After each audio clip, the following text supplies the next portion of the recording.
Love this podcast? Support it and sponsor today. Simply head to ozcastnetwork.com for details.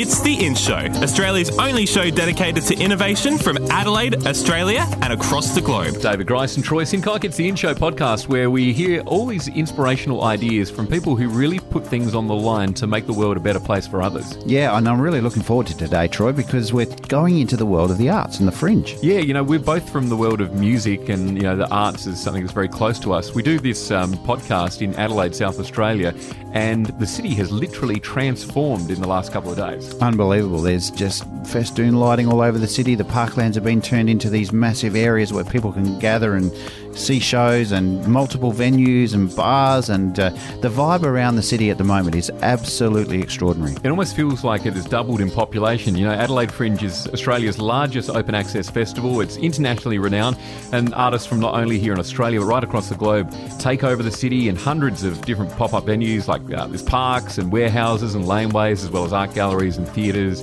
hotels, cafes. It's one of the most diverse arts festivals in the world, and Heather Croal is director and CEO of the Adelaide Fringe. So what does it actually take to put it on, Heather? Well, it takes a lot of people. Right now, there's a couple of hundred people back at the Adelaide Fringe office and also throughout the park and all sorts of other places, getting the Fringe ready and getting everything ready to roll. So it really is a testament to people power.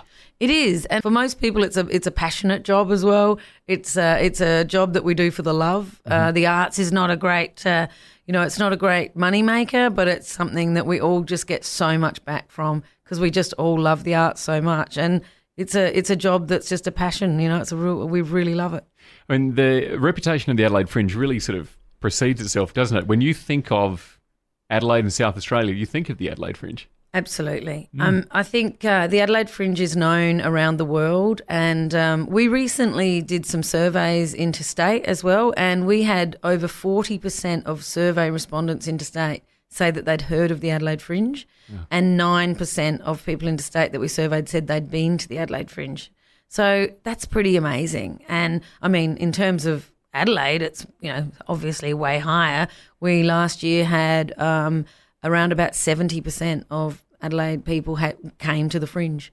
So, the awareness of the Adelaide Fringe is huge, and the love for it is even bigger. And we have been going for nearly 60 years. So the love for the Fringe is alive and well in all generations. That's absolutely extraordinary. I mean, it makes me think of, when the Beatles came to town in 1964, when, pretty much it mobilised almost the entire population of the state. When you talk about 70%, we're getting pretty close to that as well. Pretty close, yeah.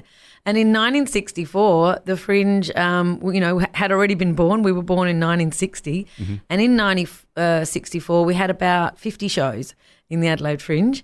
And then obviously as the decades went on and on, we just had more and more Fringe shows, more and more venues. And because it's an open access festival, we every year see new things coming. Every year, like we see more and more venues coming on. If you think back to, the 80s, there was no garden, there was no croquet club, no gluttony. There was nothing out in the parks, in the tents like that.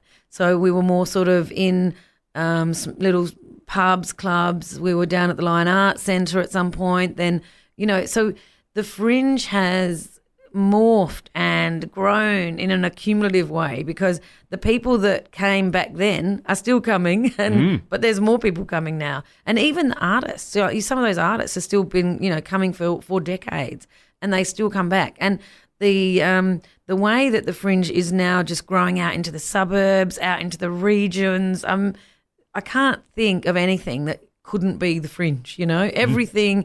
Everywhere there's a possibility. I mean, this studio could be a Fringe show venue. That alley, the little alley courtyard out there, that could be a Fringe venue. The shop, the bar. Mm-hmm. There's nothing that isn't a Fringe venue.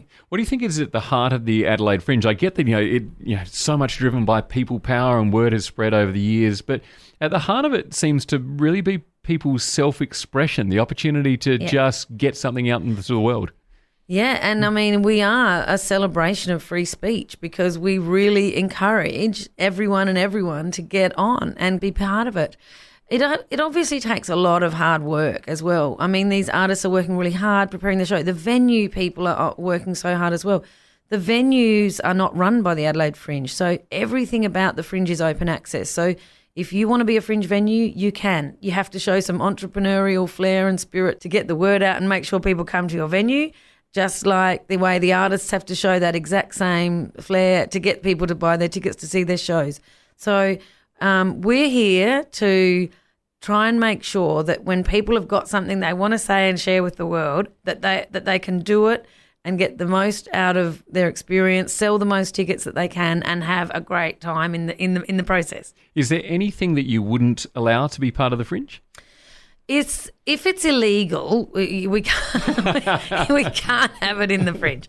No, look, there's nothing, as I say, and if it's not illegal, it's okay. Mm-hmm. Okay, gotcha. Now, often Adelaide is compared to Edinburgh. Of course, Yes. Edinburgh has a massive Fringe as well. What's the difference between the two, or is it effectively the same template?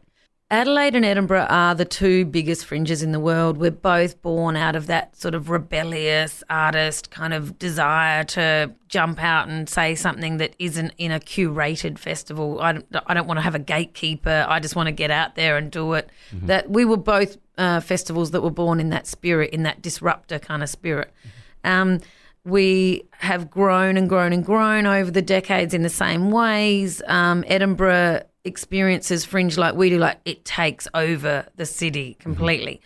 Mm-hmm. I guess, Edinburgh is bigger. We've got about 1,000 shows. They've got a couple of thousand shows. Mm-hmm. But we are the second biggest after Edinburgh. The things that we've got that they don't have are sunshine, balmy nights. Adelaide Fringe has, modelled itself a lot on Edinburgh in its early years from the beginning. And so Edinburgh we look up to as an amazing guide. But some things have gone the other way. So, for example, the outdoor pop-up hubs that we've got, Edinburgh didn't have those, and it now does have them. Mm-hmm. So that was very much an Adelaide Fringe initiative that we innovated in there, and then they copied that. But we share a lot with each other. We have a sister relationship in many ways, and we share a lot of knowledge. We have a lot of staff that swap between the two. Mm-hmm.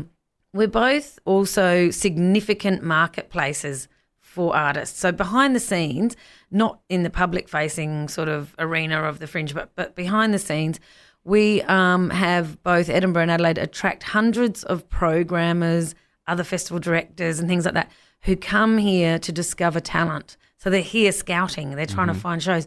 It's one of the big things that brings artists to do a show in Adelaide Fringe. Of course, they want to sell tickets. Of course, they need to, because that's the way they make their income. Mm. But they're also hoping that a festival director from somewhere around the world is sitting in the audience and might program them for the future so that they can get some sustainability in their art. What an incredible opportunity. And of course, we all know that it's, you'd never enter the arts thinking it's going to be an easy ride. Like there's a lot of work to be done. And the fact that you're facilitating that opportunity is magnificent. Yeah. I mean, we listen to when artists say we want this at the Fringe or we need more of this or more of that. I'm not saying we can just we can do it all, because we can't. But we do take it very seriously, and we listen and we think, okay, so when artists were saying to us, over the years that they find it very hard to make a Fringe season financially viable because they've got to pay for so much stuff. They've got to pay for their venue, they've got to pay for their marketing, pay to register, all that sort of stuff, and pay for their ticket clip. So we said, okay, what could we do that would really change their box office settlement so that they could get more in their pocket? And so we spent many months talking with the state government and saying, look, there's all these other fringes in the world. What can we do to make ours the best for artists and make the artists keep coming back and make Adelaide Fringe the one that that is financially viable? And so we reduced what is called inside fees. Inside fees are charged by pretty much every ticketing agency everywhere, and they're often about 10% of the ticket price or even more. Yep. And so we have zeroed the inside fees. And that's a big cut for us in terms of income to pay for our staff and our services. So then we said to the state government, could you give us that subsidy so that we're not taking money from the artists, so that more money's going to the artists and that the government's backing us to deliver the services. And that has been a huge game changer. And this year's the first year that's going to come in. Yeah. Fantastic. I mean, that would absolutely change the face of the Adelaide Fringe. I hope so. Yeah, well, you've talked about that. You talked about the outside bars. In terms of, look, and I really get that the Adelaide Fringe has become a bit of a tradition. So we kind of know that it's going to arrive at this time every year. For some reason, it always seems to take me by surprise after Christmas, and all of a sudden it's here. It's like, wow, how did that happen so fast? But in terms of innovation, what else have you done that is, had you knock things out of the park rather than take for granted the fact that people keep coming back? Well, I think most of the innovation at the Adelaide Fringe has come from listening to what people need, what the audience needs, what the artists need, what the venues need. So, we've built a whole new digital platform and ticketing system for the Fringe with a whole bunch more search functions that are all new this year, all about making it easier to find the show you're looking for. Because we listen when people say, "The guide's too big, the program, we can't find what we want." So we've made all sorts of search functions now on, and they work on the mobile responsive app site, not just on the main site. So we've also just we've introduced Goose Chase, which is a smartphone app which you download and then you join the Adelaide Fringe game. And the more shows you see, the more points you unlock, the more prizes you win, the more we are making things on many different digital platforms that ultimately help the audience find what they want, have a great experience, but it also helps the artists sell more tickets. So a few years ago, magic was sitting in cabaret. Magicians would register, they'd go in cabaret. And then they were all, the magicians were revolting. They were like, we demand a category. And so we gave them magic as a category. And that is actually now a really booming category, by the way. People really love going to see magic. And we also introduced last year interactive as a genre, because more and more people were coming with things that were interactive and might have involved something digital, might have involved a walking around experience of not in a normal theatre or a traditional setting. So we thought, well, let's give them, they didn't fit in any particular place. So we gave them the interactive genre. We're the first Fringe in the world to launch an interactive genre. So we're always listening to what people, like when we heard the artists say we can't make our season make money, we went away, tried to what could we do to change our model. When the magicians don't want to be in cabaret, it was okay, we'll make them a category. Or, we also are creating Fringe in Your Neighbourhood, which is a whole lot of stuff that we're working with different partners on, so that people realise they don't have to travel. If they want to go to the Fringe, there's actually lots of Fringe shows nearby them. They don't only have to come to the city. And if, like this year, we created the matinee guide, where we introduced it last year, the matinee guide. And that was because we were getting told that lots of older people don't want to go out at night, and they just didn't want to go through the whole guide. They only wanted to know what's on during the day. So we made the matinee guide so that they can filter out the nighttime stuff, because they don't want to come out at night. And just always trying to innovate that meets the needs of the people, rather than only making up things that might not be of any use to anybody. That makes a lot of sense. And certainly the innovators that we've spoken to throughout the course of the in-show thus far, it very much is about solving a problem for people. There's no use creating technology just for the sake of it. No. Otherwise it ends up being a very expensive exercise and someone just gets their rocks off at the end of the day. I love what you're doing with the interactivity, because, of course, for some people it's the most frightening experience to be plucked out of an audience. But I really get that for some people, they want their experience to be that they're part of the show. Yeah, and there's more and more gaming elements getting introduced into shows now. And there's, digital projections. People are, more bringing together different disciplines and merging them into new art forms. And often they didn't fit in one area or not. And so interactive seemed like the natural sort of genre to create. It sounds really exciting. You're really taking some, substantial strides forward. In terms of the impact the Adelaide Fringe has for the arts for the rest of the year, is there any sense that, people going out to see things that they wouldn't otherwise see outside of the festival is having them investigate the arts more so? Well, we know for sure that we sell tickets to people that don't normally go to the arts, because last year we sold 660,000 tickets, which is just unbelievable. It makes us the biggest ticket-selling arts festival in the country. Wow. And most very successful arts festivals in the country probably sell about 60,000 or 100,000 tickets. So it's not just a small amount bigger than that. It's like, 600,000 tickets. It's unbelievable. And we're on track at the moment to be about 5% up, it looks like. And so we know that people that come to the Fringe have never been to other arts. And so we do hope that we are training them to go, and then they have such a great time that they'll go and see other stuff during the year that may not have been in their comfort zone had they not used the Fringe as a bit of an experimental playground to give something a go. We've seen that audiences don't just come once and then disappear. They definitely are returning. We're seeing that in our databases as well, that people go and see a lot of shows. They generally don't just go and see one show, and they return the next year. And so it's a fairly loyal audience that we're building over the years at Fringe. And you've really developed this sort of experiential thing, haven't you, where it's not so much about people going to see things that are good, but it's sort of the sense of discovery that, you just don't know what's around the corner. You sort of dip your toe in the water and go, I'll give that a crack. Exactly. I think that's one of the main messages that we can put out to the world, which is take a risk, give it a go, have a try. Fringe shows on average are about an hour long, so they're not, and they're also, there are a lot of them are $20, $30. They're not.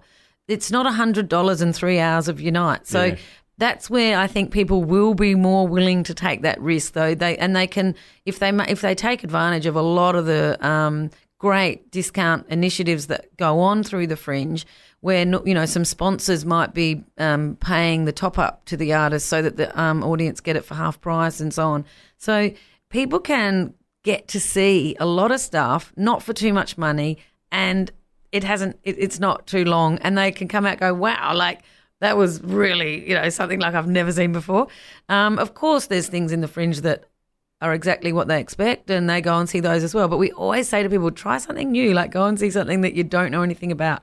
That's why we created the Goose Chase game as well, because the Goose Chase game, you only score lots of points if you go and explore lots of venues. You can't just go to the same venue every night and be in the Goose Chase leaderboard. You can't, so you have to get out there, and we really push people to explore all the nooks and crannies. That's absolutely fantastic. Now tell me, on a personal level, what are you really connected to? Like, what makes the experience of being the director and CEO of the Adelaide Fringe so personally rewarding for you?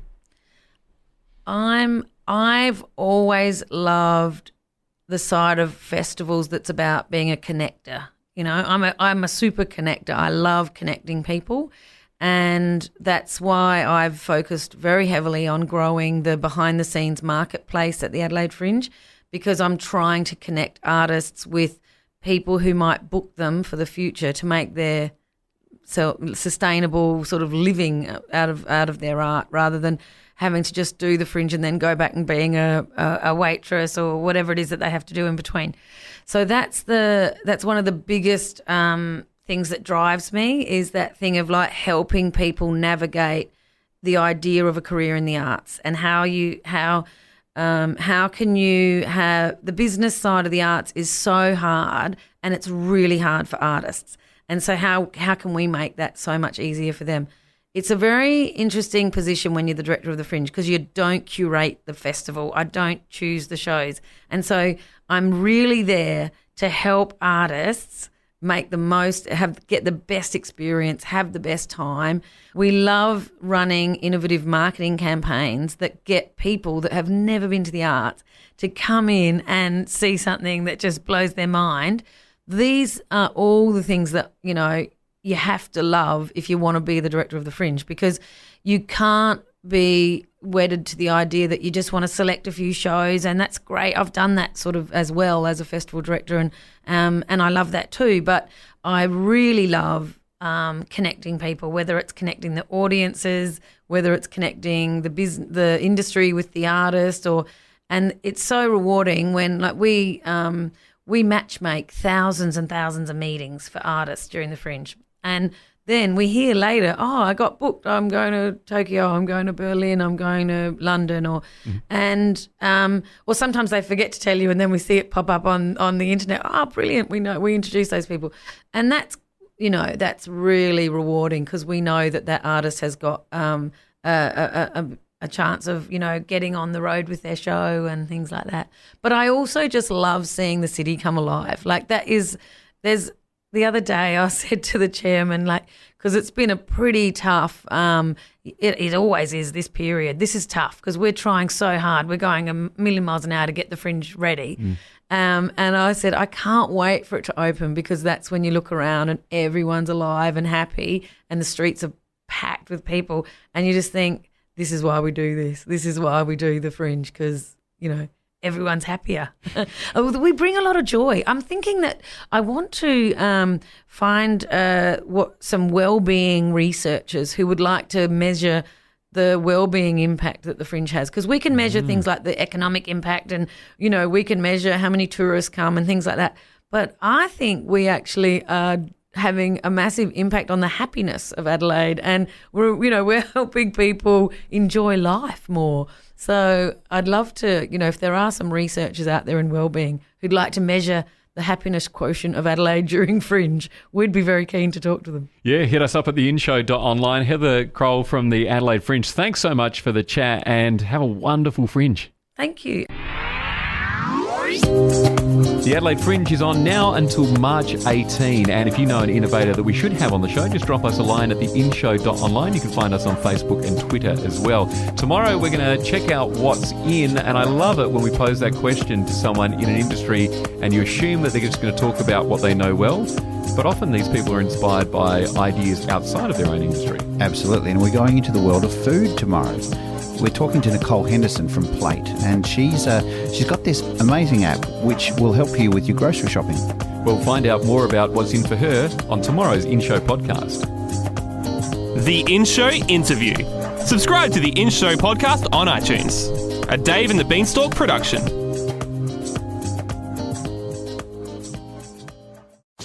Love this podcast? Support it and sponsor today. Simply head to AuscastNetwork.com for details.